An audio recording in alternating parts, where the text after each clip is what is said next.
Untamed is going to be untamed. It's going to be a little crazy. I want to talk to my people. I want to talk to my brothers and sisters.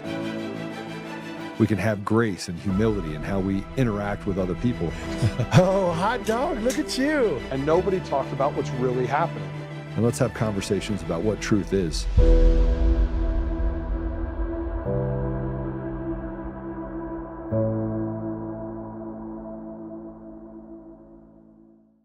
Communism is so often described as an ideology or a belief that exists somewhere other than in the United States. Let me ask you, sir, just how serious a threat to our national security are these communist subversive activities in the United States today? Well, I think they're serious. I think it's a matter that we should continue to give great care and attention to. We should support the laws which the United States has passed in order to protect us from those who would destroy us from within. We should sustain the Department of Justice in its efforts and the FBI, and we should be continually alert. I think if the United States is maintaining a strong society here in the United States, I think that we can meet any internal threat. The major threat is external and will continue.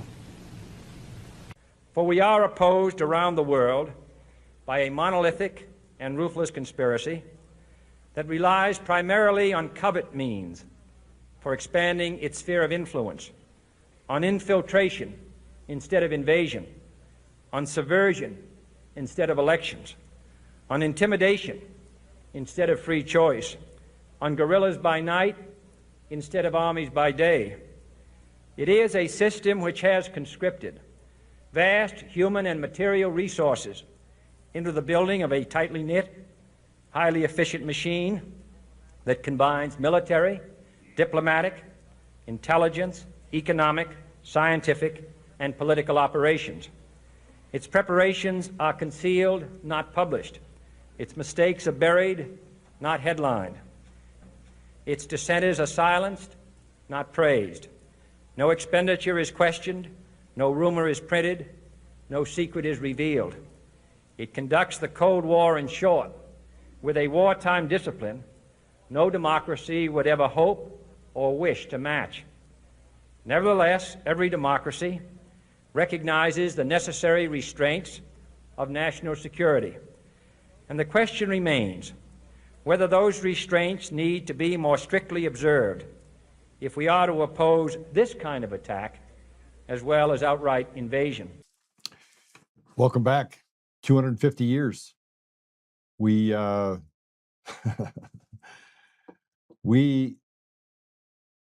we thought that that post was, by the way, from a couple days ago that Donald Trump posted. And the late president addressed the monolithic conspiracy that uses subversion instead of elections. And we used to think that it was happening overseas first, and it wasn't. That they had to get it right overseas first. We see what happens in Europe, what happened in the UK, what happened in France, what happened in Spain. And here we are on the heels of the 250th anniversary for the United States, a declaration of independence from Britain. And we're so close to losing it all. Now, the Roman Empire and the Ottoman Empire, and you could look at all the empires that happened. You could argue that the United States has been an empire for well over 100 years, a powerhouse. But you could also argue that when you have something this powerful, this massive, everyone's going to want to take it from you. And of course, they want to tell us that we seek violence, and that somewhere along the line that violence is going to be the thing that we should run away from. And I talk about the fact that it's going to take force, and you have these same forces that have said that, Joe, you can't talk that way. It's dangerous. I was just told a couple days ago that I'm political kryptonite. And I would argue that my entire life, from the time that I was a small child to today, I have had to fight for everything that I have. There was no silver spoon. There was no opportunistic roadmap for me. There was God's gifts that he gave me. And then there was the helping hand along the way that recognized my talent and ability. It was the American dream. It was what people used to look for. They used to look for people who were super talented. So for the 4th of July, I wanted to do a show that brought in some of the people that are out there trying to save our country, that understand this opportunity, this American dream. And I should have paid better attention over the last 30 years. I probably should have used my talents to stay in the Middle East and Africa when I was started there. But I had to watch my children grow up, and I had to make sure they were secure first. And now here I am. I thought I was out of the fray. I could step away from it, and I find myself right back in the middle of it, saying the quiet part out loud and what most people won't say. As they say things like, you know, Joe, he's just a loose cannon. I'm not a loose cannon. Everything that I do is very calculated. It's calculated. And over the last 6 years, I've learned that many of the people that say they're on our side are just not. And that President Trump is facing one of the most dire environments that a human being could face. And I know because it's easy to see it when you've seen it. So I don't have a lot of time with Mark Cook. He's been on the road. He's been all over the place. He spoke at the Freedom Fest. And I just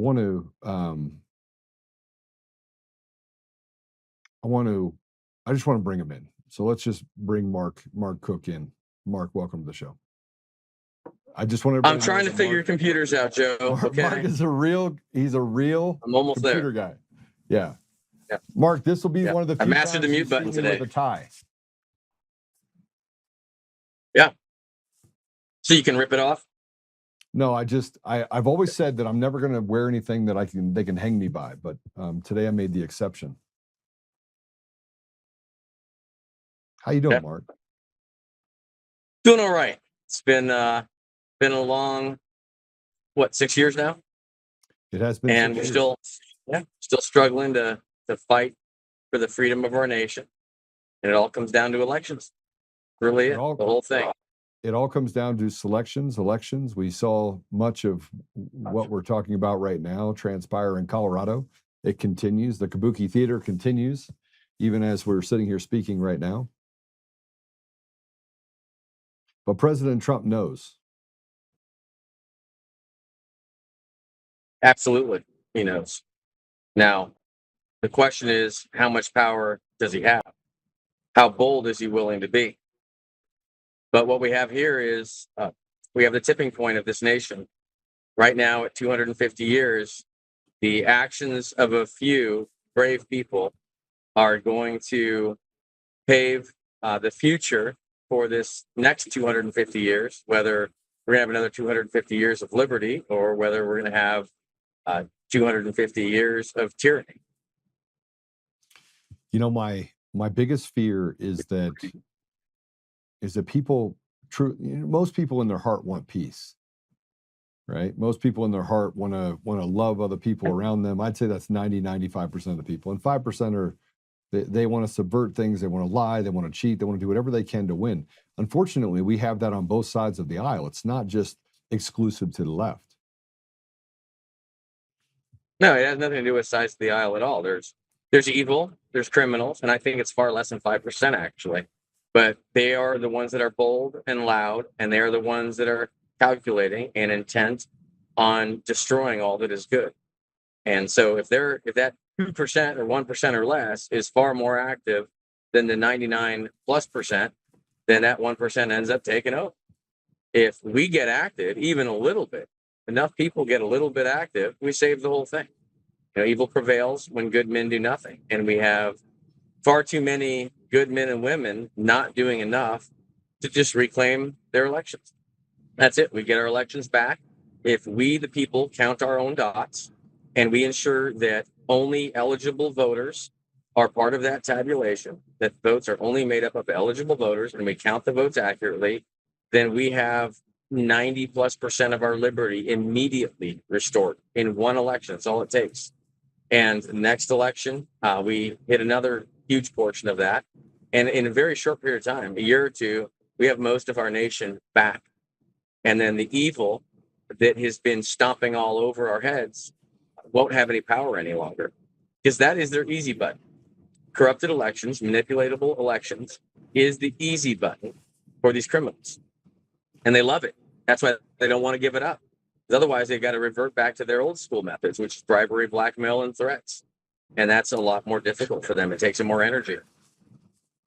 Well, you talk about, I think they're doing both. You still have the bribery, the threats, and the, I mean, they're basically running every pathway known to man right now. They're speeding up the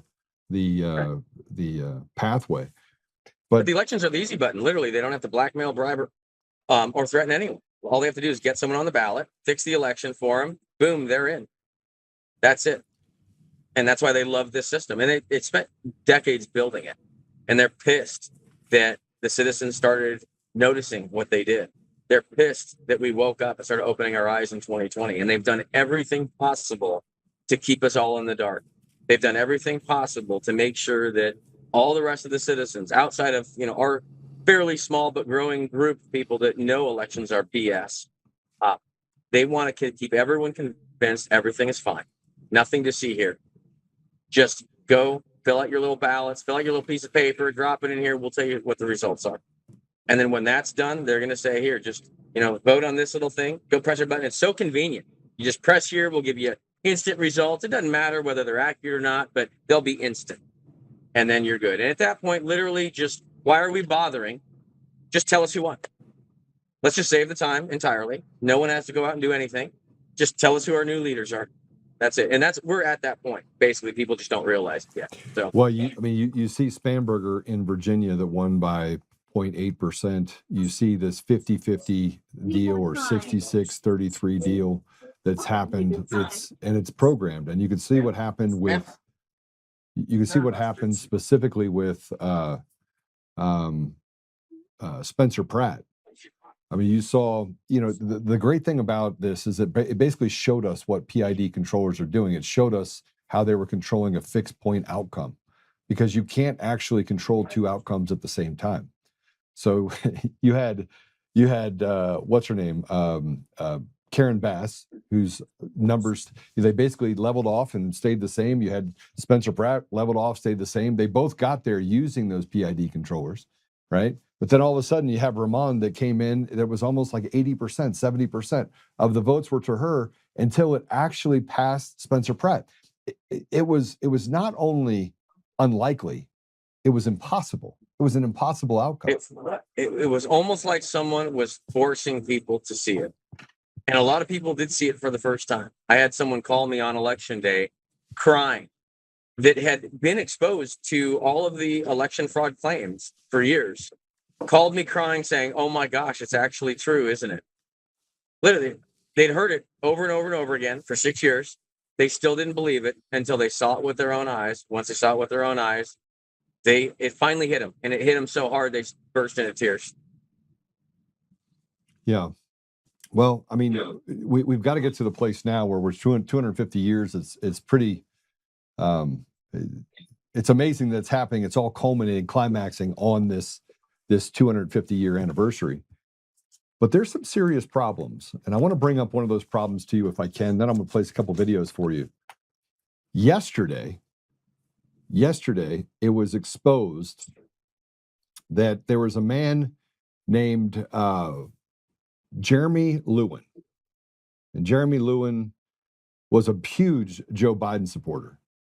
And, President Trump doesn't have the time to figure out who's going to be, assistant to the White House, deputy assistant to the president, and senior staff for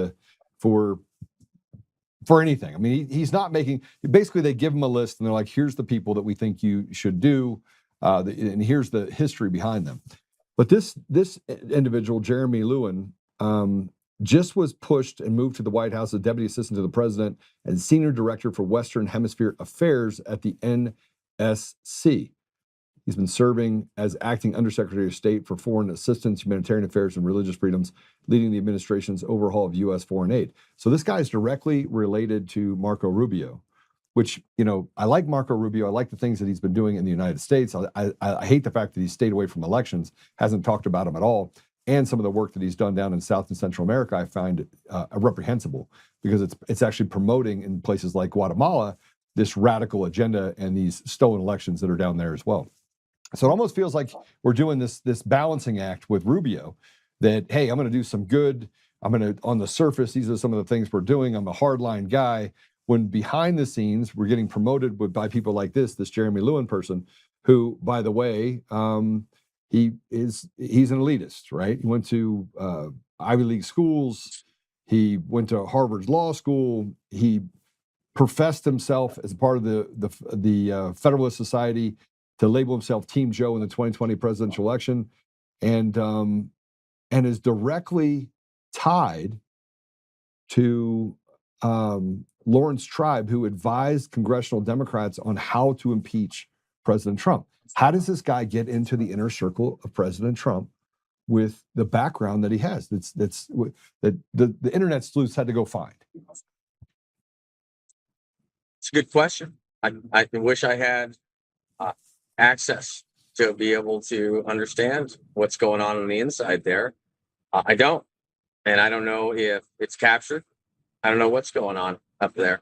All I do know is the citizens in the counties need to take back their elections. It's that simple. No matter what happens up top, nothing up there is going to save us at this point.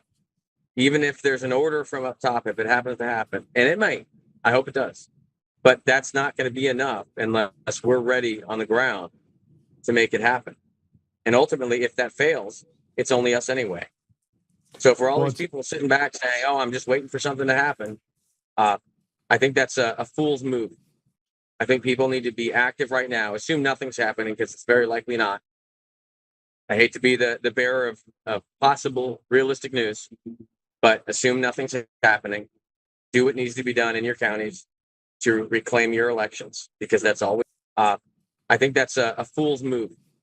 I think people need to be active right now. Assume nothing's happening, because it's very likely not. I hate to be the bearer of possible realistic news, but assume nothing's happening. Do what needs to be done in your counties to reclaim your elections, because that's all we have, and it's all in the citizens' hands. There was a movie that just came out that said it was Citizen Vigilante. Did you get a chance to watch that movie? No. We talked about it a few days ago with Fatima Hanna, and I have to tell you, if you get a chance to watch it, it is on Amazon. It's $5.99. It's the best $5.99 that you have. I'm not going to play that clip right now, but I do want to play this clip, because you said something. You said, Joe, just act like nothing is happening. Assume that nothing is happening. But President Trump had a message and delivered that message to Tina. Let's go ahead and play it. President Trump called me and I said, Mr. President, I said, I feel discouraged. I said, because after 5 years, and I wore this at the symposium 5 years ago. After 5 years, I'm seeing Ngami get elected. I'm seeing Spanberger get elected. I'm seeing what's going on out in California and Texas and all over. And, but they're working. They are working. It may not be on our time frame, but they're working. Just know that. Mark, President Trump came out like a bear in a china closet in January of 2025. He hit the ground running. He filed more executive orders and undid some of the damage that was done by Joe Biden in a very short period of time. Here we are over 2 years later, sitting here wondering how that ship slowed down. And as fast as it got going, it slowed down as if it had run out of gas in the first 10 seconds of the administration. Now we're 2 years in. We've gone to war with Iran. We still don't have a solution for Ukraine. Every response seems to be, it's Russia and China. It's Russia and China. And more importantly, that's the same words that are used by other leaders around the world. It's as if Russia and China are while they're subverting the election systems and doing the things they are in the United States, still Spanberger, you see Spanberger, you see Mamdani, you see what's going on in Texas, Virginia, California. It's as if their train never stopped and ours is literally sitting at the train depot waiting for a leader to move the train again. And maybe it's strategic and maybe it's not. I don't know. So I'm going to control what I can control and do the best that I can. It is going to come down to the citizens. If the citizens do the work, do what's necessary to reclaim their elections, and someone else is working on something else, then great. Those parallel tracks come on, will Mark. work just fine together. Mark, what does that look like? Like you and I, we've never danced around the bush, sniffed ass. We've never done any of that stuff, right? What does it look like? What does it look like for the people to do something? Because protesting isn't working. And say what you want about Jake Lang, but they locked the guy up for $1 million bail, right? For speaking the truth while people were screaming at him that they would kill him if the cops weren't there, right? What's it really going to come down to? Am I so off base in saying that it's going to take force to push these guys out? I don't think it's going to take force. I think there's plenty we can do before force. That's what I'm doing. Okay. If I just figured we'll just wait until there's force, I would just let it get so bad that people are left with only that option. Well, but if people would wake up and start educating each other and showing up, how about showing up at commissioner meetings? Still to this day, 6 years later, I ask people, how full is the room in your commissioner meetings? They say, maybe 1 or 2 people are in there.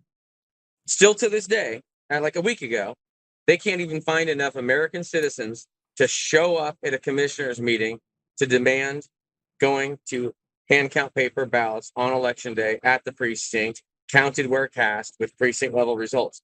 They still won't do that to this day. So how the hell are we going to get anywhere if citizens want to get off their ass enough to do it?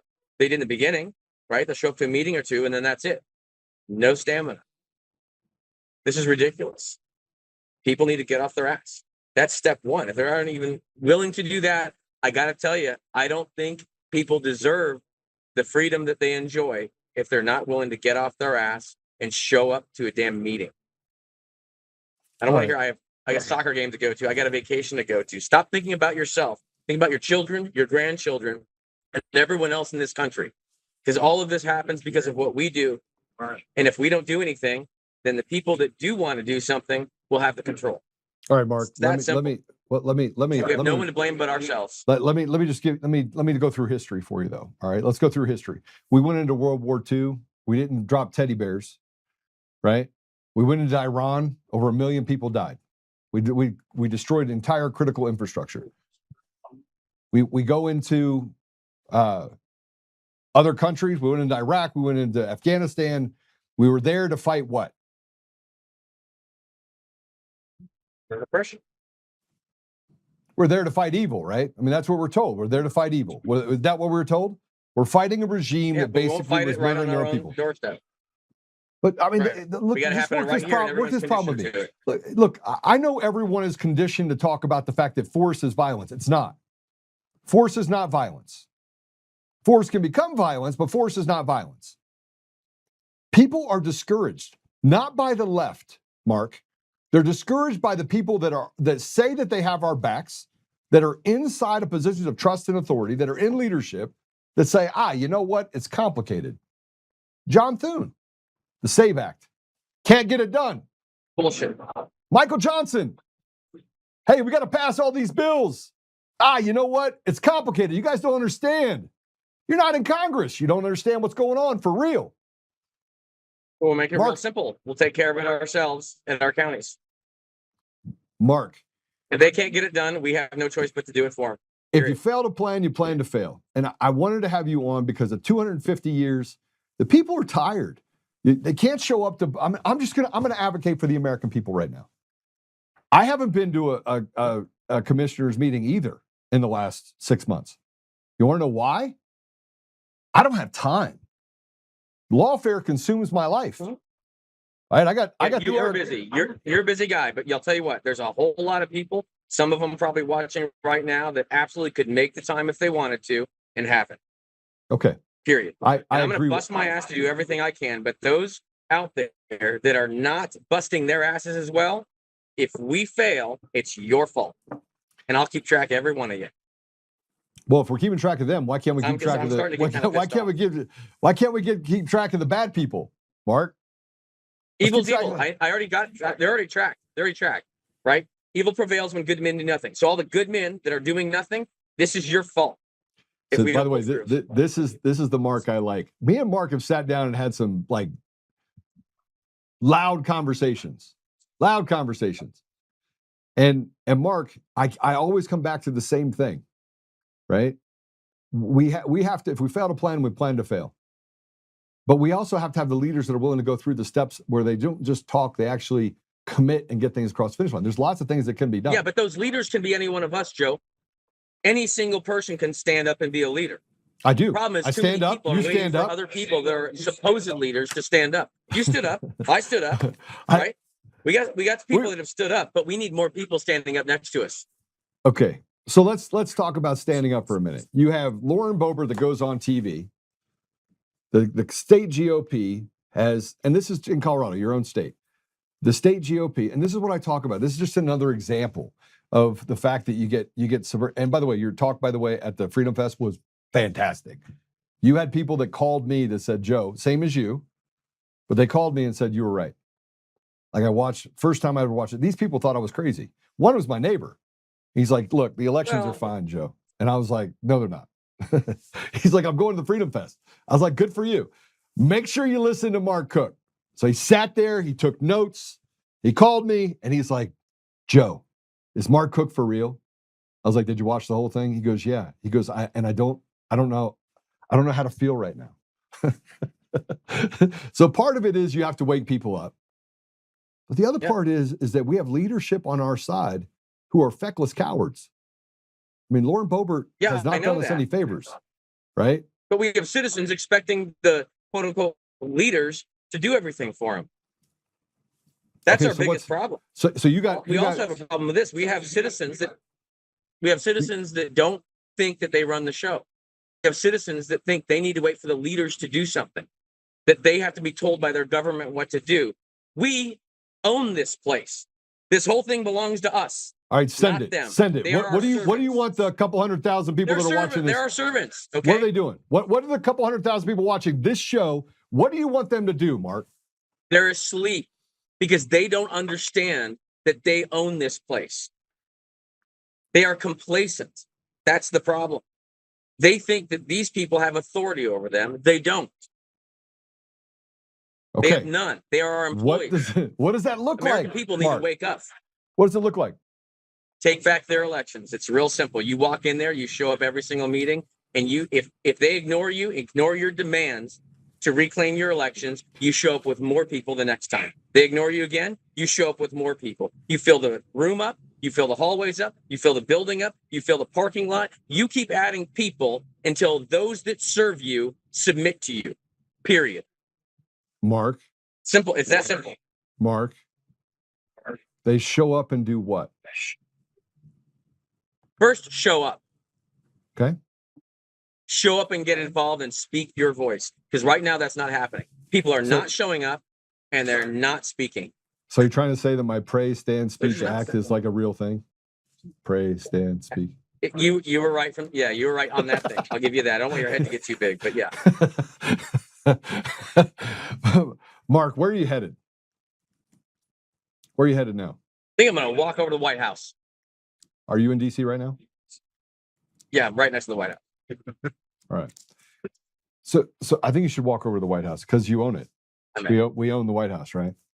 We do own it. Absolutely. Yep. Listen, I might even send a friend of mine right inside that White House. I might do. I really want to say one thing about the people and how we get the people. When President Trump was shot in the ear, he put his hand up in the air and he said 3 words. What were they? Fight, fight, fight. Right. And so I look at this and everyone wants to say that I want to, when we went into Iran, what did we do? Do we go in there with force, or do we go in there and try to negotiate with evil? I'm pretty sure we went in with force. I want to just paraphrase what I But think you're saying. we don't need to go in there with force right now. I'm going to paraphrase what you're saying. Getting involved right now. So I'm talking to everyone here. Birthday of 250 years of our nation. A lot of blood's been spilled over 250 years. I think one of the reasons why Mark says that we don't have to get to force right now is because you do the things that are necessary right now, and you're able to fly through discouragement. You're able to stand up and keep standing. It's like arm wrestling. We want to be able to arm wrestle so we don't have to spill blood. It's not saying that spilling blood, and I'm just paraphrasing what I think Mark is saying, because I know for a fact that people in the comments are going to be like, that's not going to do anything. Showing up's never done anything. I can already hear the black pilling that's going to happen. So let me just tell you what Mark is saying. People aren't showing up, though. That's the problem. Mark is willing to give up his life. I am willing to give up my life tomorrow. If somebody called me and said, Joe, we need you to give up your life so that we can preserve the next 250 years, I would walk willingly right down the line and I would give up my life. What Mark is saying, though, is in order to get to a place where we are not required to fight evil and spill blood with force, we must be willing to do the sacrificing today that will lead to success, where we can take back our nation because it does belong to us. That's what Mark is saying. He's not saying that it might not be necessary, that we might not get there. He's saying that if you do your part, we'll have a much greater chance of, even if it does lead to violence, does lead to force, it'll be a flash, very quick, it'll be done, and there'll be less blood spilled in order to get us back on track. That I think is the ultimate. If we all stand up, we automatically will win. I guarantee it. There aren't enough people standing up. That's what J6 is all about. That's what all this is all about. Because they don't want us to stand up. They want everyone to be scared. Scare them all into submission. Right? Fear-based control. That's what it's all about. Yeah. Fear is their weapon. Right? And they lose their weapon when we ignore the fear. When we have no fear, we become more powerful than them. That's their greatest weapon. And our compliance is their second greatest weapon. Well, right? Get rid of the fear. Stop complying. We're done. We got it all. That's all we have to do. It's that simple. I actually think that's why they attack me on both sides of the aisle. I think that the thing is, I don't have any fear. That's the one reason why basically they can't stop talking about Joe did this or Joe did that or Joe did this. Like I believe, and I'm just going to say it right now, Mark, thank you for going all over the country and educating people on what's going on with our election system. That's number one. At 250 years, it's going to be the most basic thing to make people understand how they've been turned into a slave so they can know how to fight against breaking the bondage that they're put in. We have got to get to a place where we stand together. Democrat, Republican, Independent, it hardly matters. There is a small section of our society, both on the left and the right, wings of the same bird, that touch, that don't care about the people. We're a inconvenience to the self-serving nature of this political machine. So, Mark, I'll let you go so you can go to the White House. I hope you get in there and have a nice conversation. Put on a tie, by the way. It'd be if you're going to go see Mr. Can I borrow that one? I said that I would never wear anything that they could hang me by, and so I'm gonna keep this. Before you go, though, I want to just share this with you. Get your last thoughts on this. This is Trump talking about the SAVE Act and the Supreme Court ruling on mail-in ballots. He was asked the question, and this is how he answered. Let's play it. Do you have any questions, Mr. President? What do you make of the Supreme Court ruling today in regards to the mail-in ballots, and what comes next for the SAVE Act after today's ruling? Well, because of the mail-in ballot ruling, which was a little bit surprising, gives people more time to vote illegally, let's say.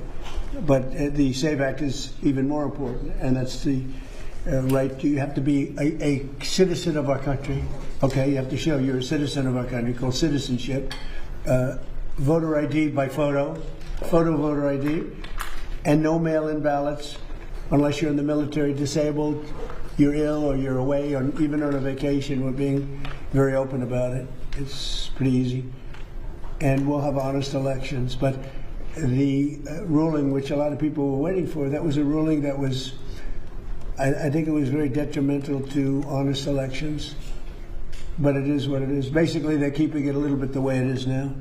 They may have a little bit of a restriction on based on the wording. About firing the parliamentarian. And then you have the very important one, the Slaughter case, which we'll talk about if you ask that question. But the parliamentarian, what were you asking about? Yeah, have you talked with Thune about?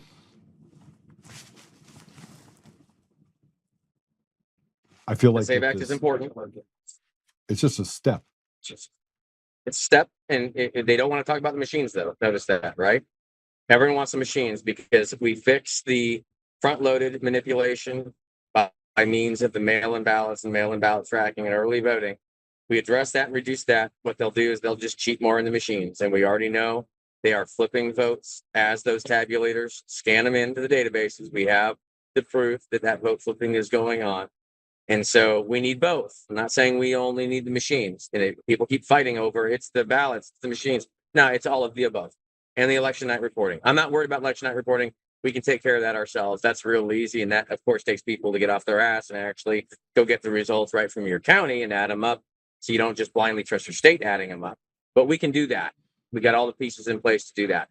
But the machine, funny business, the machine shenanigans, and the mail-in ballot shenanigans, we got those. So if the SAVE Act takes care of one and we take care of the machine on the other, we've got it, and we can restore our integrity to our elections, and we can restore our republic, and we'll restore our liberty for our children and our grandchildren for another 250 years. God bless you, Mark. I appreciate all the work that you're doing. Enjoy Washington, D.C. and my old hood. And we'll see you soon. They're talking about you here. They are? Yeah. Nah. We'll restore our liberty for our children and our grandchildren for another 250 years. God bless you, Mark. I appreciate all the work that you're doing. Enjoy Washington, D.C. and my old hood. And we'll see you soon. They're talking about you here. They are? Yeah. Nah. Yeah. Tina's there, I know, right? I think she is. I think so. I ran into her a little bit ago. Yeah. Awesome. Go do your work. It's good to see you. God bless you. You too. Thanks.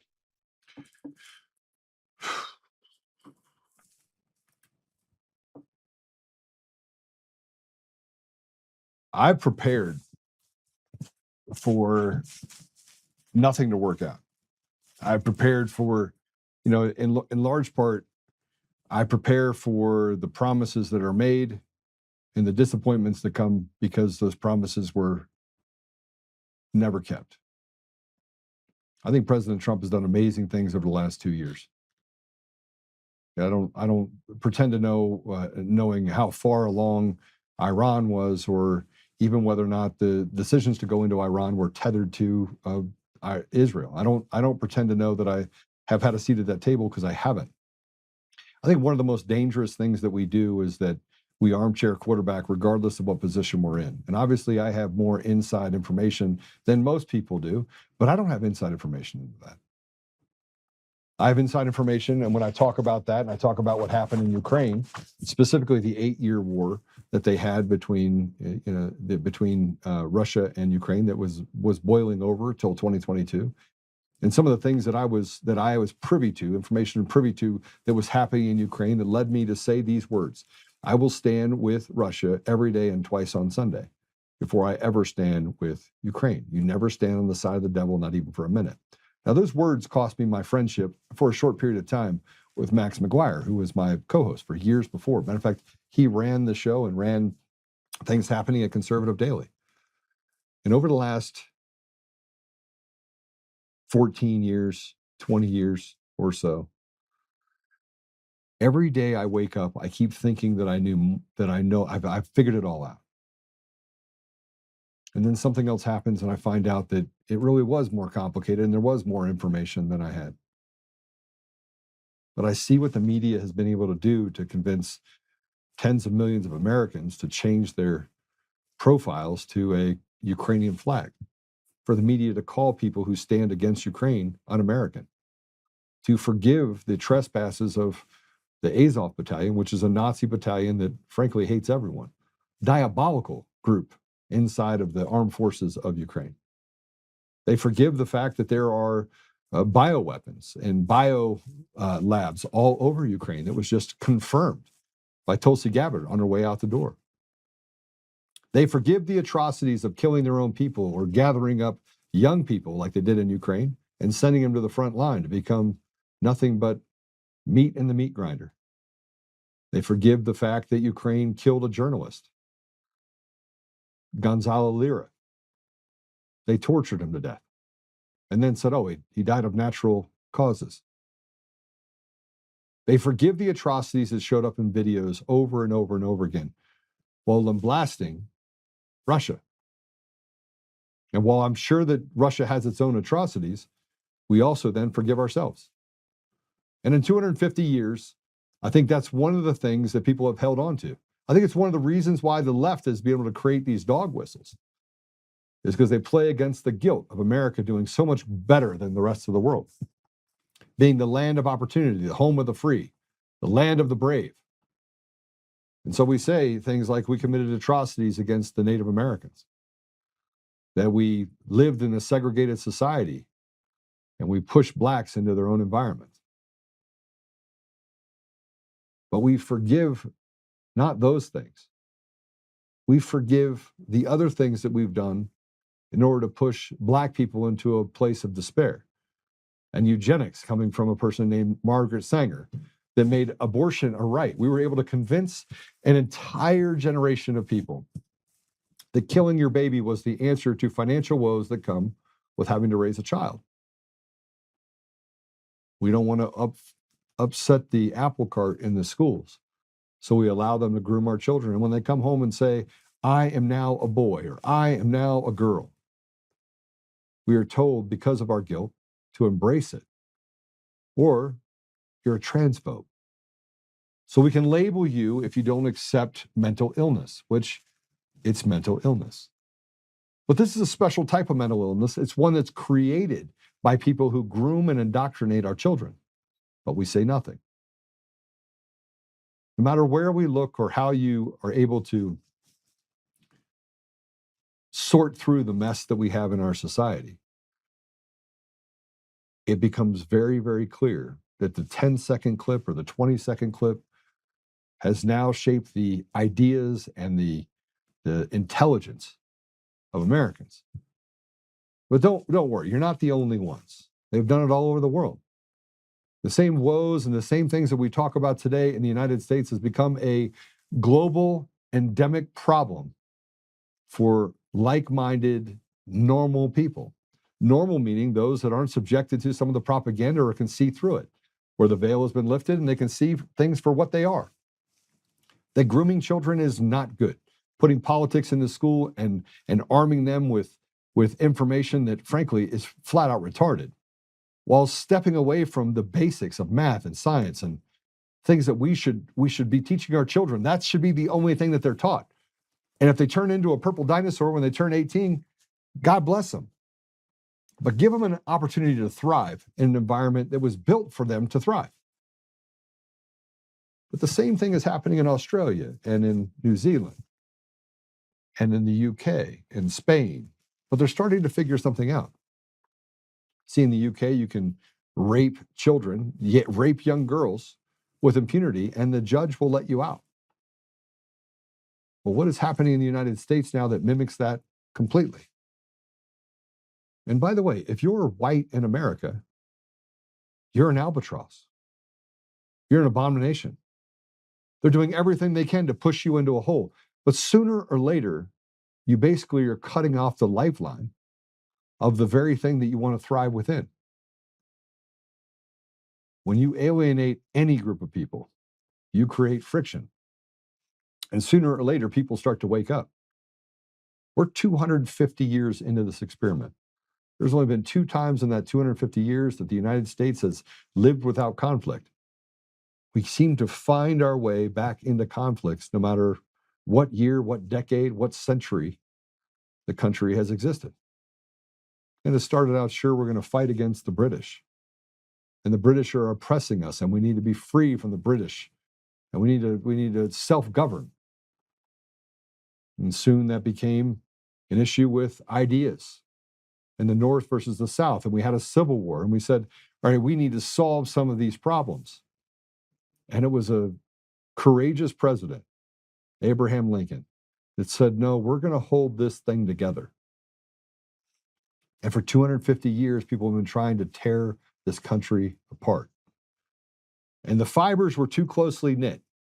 The blood that spilled was way too much. There's way too much blood spilled. It created an armor that stopped any sort of attack against us from the outside to take what was never theirs to take.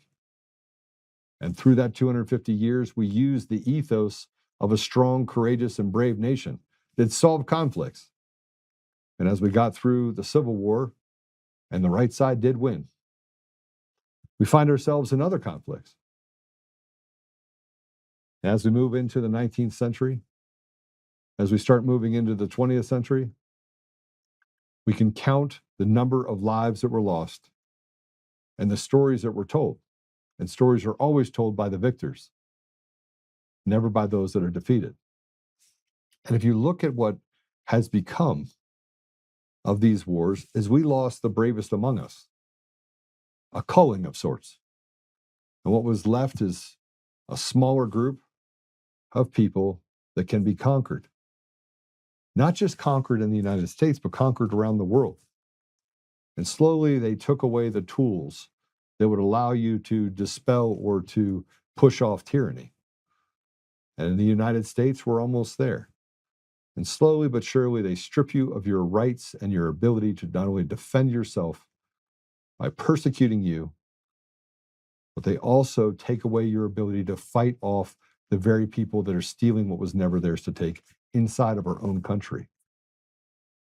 We have been betrayed by the very people that say they are here to help.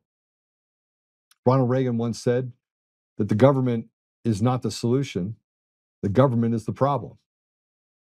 Well, now I would tell you that it's not the government that is the problem. It's the people that are selected in the government in order to take from us our liberty, our freedom, our voice, making all of you slaves on this 250th anniversary of our country. That's a hard thing to say. Mark was just in here talking about where we are as a country. Where are we? What do we have today that would make our forefathers proud?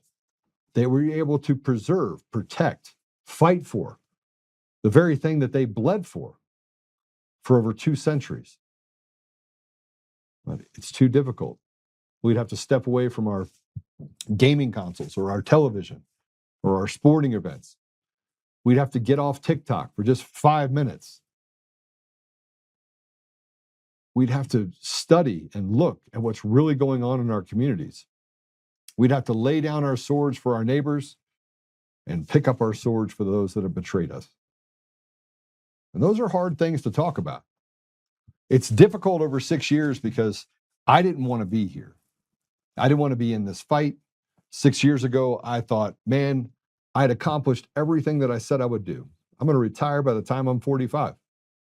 I was like, this is a foregone conclusion. I'm going to do it. I had built something spectacular. And then if you have a plan, go ahead and tell God what your plan is so he can just tell you that's not the plan he has for you. And over the last 6 years, I've spent time talking to people and having to fight against the very apparatus that wants to pick and choose words that I've stated and say that is the ethos of Joe Oltmann. Kyle Clark does it quite often. And in the 6 years, the 2 hours a day, if you add up all the millions of hours that I've spoken either on a public stage or in any number of the 50 states that I flew to over the last 6 years, they settle in on a couple things. Joe's an anti-Semite who said he wants to kill his adversaries. That's it. All the hours come down to 5 clips. They get to call me a MAGA podcaster. I'm not even sure what that is. They get to say that I promote violence while they send these guys to my house to do harm to me or my family. They want to talk with tough words until I say, well, why don't you just show up and let's have the conversation face to face. Get in the middle of the street in our boxers and just duke it out. And in the middle of the last 6 years, I count the blessings that I have, but I also count the cost. I count the cost of Tina Peters going to prison. I count the cost of President Trump being shot in the ear. I count the cost of somebody hiding in the bushes on his golf course, wanting to do harm to him. I count the cost of Lee Keltner, killed by an unlicensed security guard for 9 News in Colorado, murdered in cold blood, and then dismissed as if it never happened by the very judicial apparatus which is rotted to the core. I count the cost of the Supreme Court not doing what they should have done in 2020 in Texas v. Pennsylvania. I count the cost in watching election after election be stolen, while both the left and the right, who have no courage in leadership, stand on the sidelines and say there's nothing to see here, while gaslighting the truth that is so evident and clear that a blind deaf man could see it. I count the costs of our degraded society. I count the costs of our children being indoctrinated and graduating not proficient, mostly, in anything, not math, not science, not prepared for the next level of life. I count the costs as the education apparatus, the universities, have become more of a center to radicalize a generation than to prepare them for the workforce and the opportunities that they should have be afforded being an American. I count the cost as millions of illegals come across the border and rape and murder and do harmful things to people in our community while we step over the bodies of our veterans and hand them entitlements that would make even the poorest among us thrive. I count the cost as you have radicalized Muslims that have built entire communities that suck off the tit of the American people, with men going and having 3, 4, 5, 6, 7 wives in 3, 4, 5, 6, 7 homes, and filling out a form that says, yeah, I'm single with 8 kids. Give me more money off the Americans. I count the cost of every American paying 56 cents on every dollar to a government entity, keeping less than 50% of what they are. I count the cost of a near record high 75% divorce rate in the United States because families cannot thrive. They can't stand together. They can't operate together because they're too busy just living to survive. I count the cost of a healthcare system that is so rife with corruption and so filled with the selfish desires of a few that it makes things almost unattainable. I count the cost of cancer being the one thing that they said that they were going to solve this problem. And yet there's no money in solving cancer, but there's money in death. There's money in trying to keep people alive using things that have been around for 50, 60 years. They've been studying cancer for nearly 100 years. And yet we're no closer to having a solution to the problem. And anytime there seems to get to a place where we can solve the problem, it's swept under the rug. I count the cost of the degeneracy that we have in our society that is driven by dollars and not driven by morals and ethics, which is what it should be driven by. And most of all, I count the cost of us pulling God out of our communities, out of our country, and us standing on the sideline like cowards, unable to stand up for what is right because we're so afraid of the bully pulpit might put that scarlet letter on you and send you back into your community. I count the costs. JFK counted the cost. President Trump counted the cost. But the weak, pathetic people that are in our government, many of them selected leaders on both sides of the aisle, can't do what's right by the American people. Can't do it. They can't break the filibuster because they're deathly afraid that that's what the Democrats will do. But what do the Democrats do in 4 years? We're guilted into an environment by propaganda of what it might made us look like and not what the outcome would be for the people if things like the SAVE Act were passed. We're nearly $40 trillion in debt. We have a handful of nations in the BRICS community that have depegged or are depegging from the dollar, that are building their own economy. Many of those nations don't face the same problems we have in the United States. They wouldn't allow it. You look at the strength of China, and they become our mortal enemy. And it's all their fault that fentanyl is on our shores. It has nothing to do with the fact that we haven't been able to hem up our shores and put criminals in prison and make them stay there. It has nothing to do with the fact that we don't invite the brightest and the best into our country. We allow the drebs of society to come in here and turn this into a cartel country where they can operate with impunity. And when in doubt, the cartel media, the mainstream media, get to pick winners and losers and stand as an interference to those cartels. Where are we at 250 years? We're still a thriving nation. We're on life support in some areas, and in other areas, we're just wounded. But there is hope. There is hope. You know, the first piece of hope is, in the end, really doesn't matter, because we're going to leave this place and go to a place and be with Jesus. And people will have the opportunity to hopefully repent for the very evil things that they've done. And those that don't, may they be damned to hell. The other side of it is, though, is that what we won't do, God will do. President Trump was not supposed to be elected in 2024, but he was. In 2024, they needed to take those chess pieces off the table. President Trump can only run for 4 more years.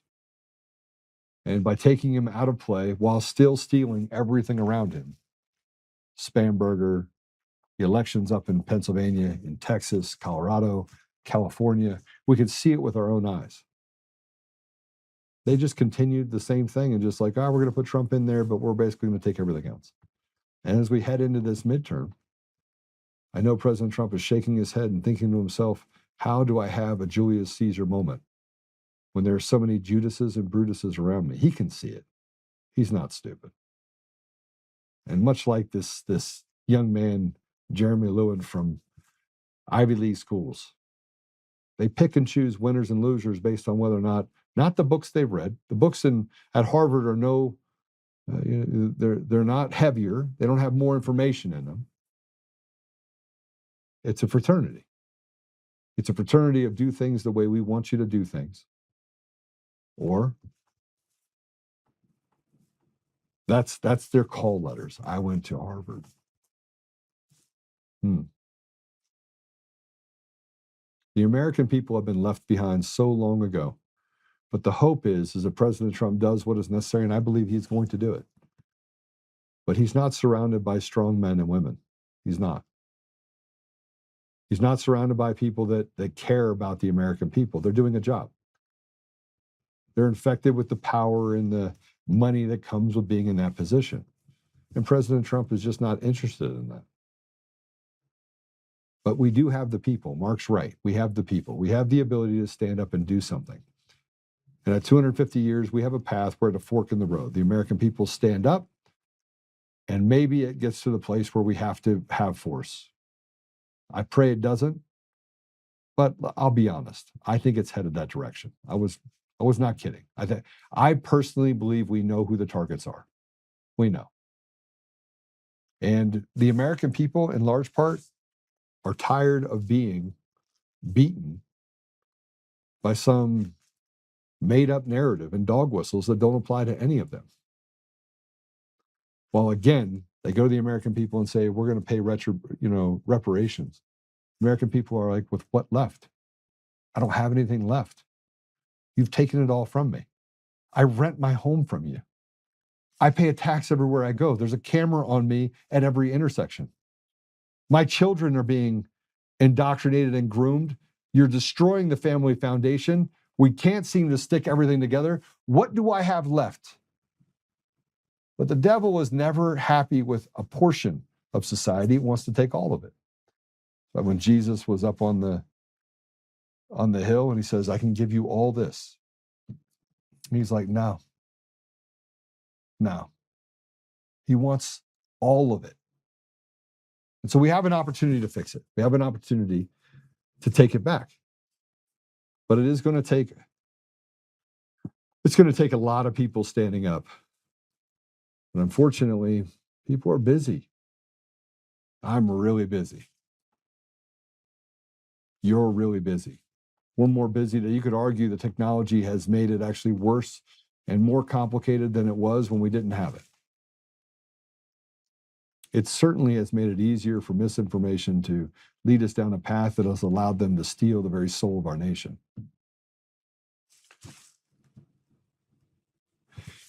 If we don't pass the SAVE Act to start, if we don't file an emergency action that looks at what's happening across the world, if we don't rein in the Supreme Court, which the Supreme Court is trying to do this thing where they're trying to balance and give both sides an edge in order to create this friction that hopefully holds it together. The fiber of the nation is never held together by friction in the middle. It's just not. But if we don't do something in this, then we will have nothing. And in 5 years, this will be a country that'll be unrecognizable. It'll happen that fast. Here's Schumer, Senator Schumer, being asked about the SAVE Act. I want to play this because man, this is like saying the quiet part out loud. Go ahead and play it. Leader Schumer, you recently said the Save America Act would stop 25 million people from voting. Why did you not say citizens? Is this an admission that aliens are voting in American elections? Is the housing bill more important than securing elections, Mr. Leader? Thank you. So I want to be clear. He's in Congress and he doesn't have to answer to anyone. He doesn't have to answer anyone. He doesn't have to answer any questions. They don't have to answer questions. They don't have to be accountable to the American people.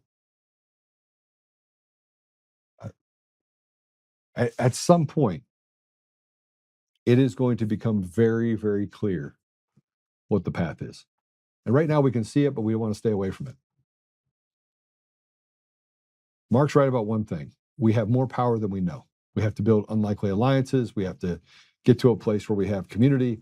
The FBI screws that up because then they come in and try to get people to do crazy things. They did it in January 6th. They did it up in Michigan. They're constantly creating this thing where they have their confidential informants that go into environments and say, hey, listen, I need you to go in there and I need you to create chaos right there. Chaos agent number one would be Jovan Pulitzer. That guy caused more chaos in the election environment than and caused more problems that couldn't see past. And there's more. You have Sharona Bishop, another chaos agent, who everything that she touched turned to crap. And there's more. There's more. And as you walk through this pathway and you look at all the things over the last 6 years, we start looking at the culmination that it was never designed for us to get to 250 years. They wanted to cut it short before 250 years. But now we have something to hold on to and something to defend. 250 years of this country's freedoms and the blood that was spilled before us needs to be the one thing that we look at when we defend and protect this great nation. And it is a great nation. Make America great again. It always was a great nation. It accomplished more than any other nation out there that had been around for 700, 800, 900 years. The greatest innovations in the world came from here. The most brave warriors of the world came from here, the United States. The United States has never walked into a war and not had a plan to win. They never walked into a war and said, oh, you know what, we're going to lose, because they haven't lost. And you could argue that Vietnam War, we lost that. We lost it politically. We didn't lose it militarily. The same thing with Iraq and Afghanistan. We failed to actually solve the problem because it made too many people fat and happy. It made them wealthy. You start looking at the war machine and how that war machine was funded and how these lobbyists walked around Washington saying, no, we don't want to solve it. And when Joe Biden went in and pulled everything out and created all the chaos and left behind $78 billion of equipment and watched 13 of our service members get blown to bits while having the intel to know that that was going to happen, it showed you how insignificant the American people are in the political apparatus or the machine that feeds it and or funds it. And yet we have this thing, but God. So if I leave you with a message on this 4th of July, it'll be this. We are a blessed nation if we allow ourselves to be a blessed nation. When we look at the things where we take them to God and we pray first and we stand up and we speak truth and we act in that truth, if we do the things that are biblically recognized as the blueprint for saving our nation, we will save our nation. And if we fail to do those things and we want to be an armchair quarterback or we want to create environments where we create chaos and we stand behind candidates or we stand behind environments that we know either aren't true or we're unsure of, we cause ourselves the consternation that leads to defeat. We have to be very clear. We don't want communism. We don't want socialism. And then we fight against it. But the DSA is not our problem. Our leaders are our problem. And the people above those leaders that are pushing down DEI and pushing down this woke ideology and the Green New Deal and all the other stuff that frankly consumes us as another hole in the boat. We miss the forest through the trees. It's all about creating an ant colony where they can control and do whatever they want to us, whenever they want with us, and they are above the law. It's become very evident that they are above the law. Now we can see it. We can see that they've created an environment where it's them versus us. But the us is not a Democrat or Republican or independent, it's the people. And the same thing can be said about the Democrats, is said about the independents, said about the Republicans or the libertarians. We can feel the pain, but we keep being told that the pain is the other group of people, when in actuality, we should fixate on the thing that has betrayed us for generations. That is leadership that created the machines and created the mail-in ballot fiasco and the ranked choice voting and took away the voice of the people while saying there's nothing to see here, safest, most secure election in U.S. history, while letting EBITs and betrayers and traitors stand up on national stages and say, there's nothing to see it here, President Trump is wrong, even though they know what they're saying is a lie. We have God. We have God. So if we pray to the Lord, we never become the very thing that we're fighting against. Prepare for the fact that we might have to use force. Stand up, speak the truth, and act in that truth. Mark is right. Show up to the board meetings. Show up to the county commissioner meetings. Show up. Create an environment where you are build a brotherhood. And we should be growing that across the country. Problem is we don't trust each other and we're too busy. And frankly, shit's just not working out in most people's lives. A lot of bad stuff happening in most people's lives. But you got to find time. You got to find time. So let's close it with this. I'm wearing a tie. I wore a tie because, I had to do a couple of shows on different networks. But I said I wouldn't wear a tie. And then I was like, you know what? I'm going to wear a tie. So hell is frozen over. I wore a tie. I wore the very thing that they can hang you by. Now, I will tell you this as well. Maybe you should do something that you don't want to do. And I know that wearing a tie is not wanting to do is kind of a small thing. It's not, though. If you're me, you spent time in places where wearing a tie could be rather dangerous. Maybe it's time that we start doing things that we don't want to do, so that the next generation doesn't have to endure things that we didn't want them to endure. All right. Apple Podcasts, Google Podcasts, Spotify, Pandora, iHeartRadio, TuneIn, and more. We are now on Roku. We have an app. Whoo, this is going to be great. We've got some pretty big announcements coming over the next couple of weeks. Keep in mind that some of it is going to change the way I do the show. but it's also going to add some pretty fun elements to what we're going to do in the future. So let's go ahead and pray it out. Father God, thank you for the opportunity to be here today. Thank you for Mark. Thank you for Tina. I can't help but feel a little bit of just, I feel torn. I feel torn by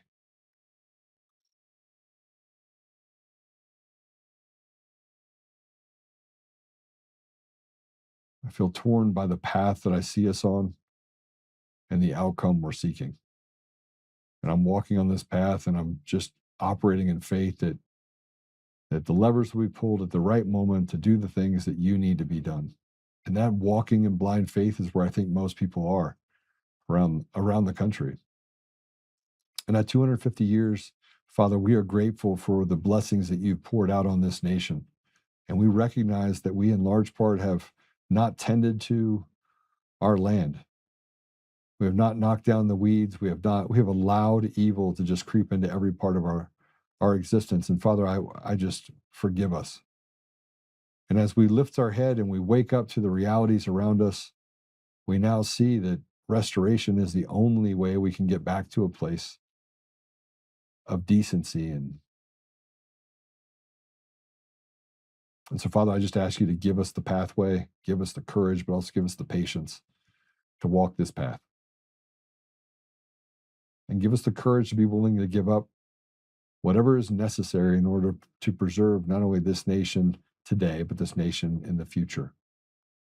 And as we talk about this nation, Father, it'd be hard-pressed not to talk about the other 180 other nations that are out there and the strife that they actually feel from the same group of people that have pushed this globalist environment across the world, this evil agenda across the world. So, Father, I just ask that we can break these chains from these globalists. We can stop the turmoil and the evil that has been gripping not only our society, but societies around the world. Help us, Father, to stand together in that. But Father, we also recognize that we do not want to become the very thing that we're fighting against. And sometimes we are going to have to do things to fight evil. So, Father, I just ask you to give us the wisdom to know when to stand, when to pick up the sword, and when to lay down the sword. I ask these things, Father, and ask for you to guide President Trump and to protect him as he heads into the second half of his tenure as president. I say these things, Father, humbly in the name of Jesus Christ. Amen. All right. I'll see you guys later. Be good. Don't be too good.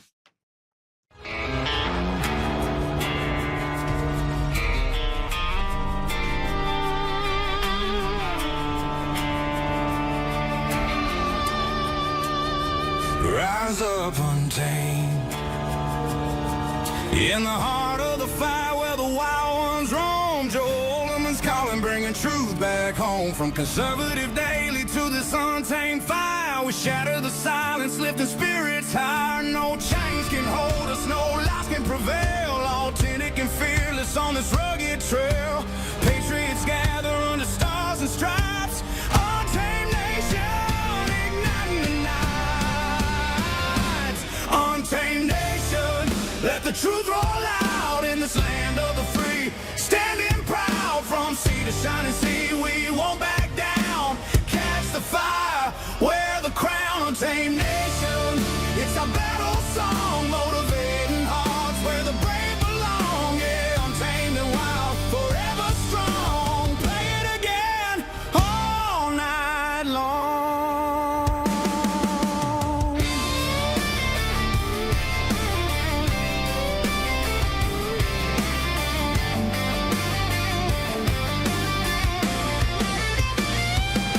Break the mold, chase the real, no more games, time to heal. Joe's voice leads the untamed crew. Truth matters through and through.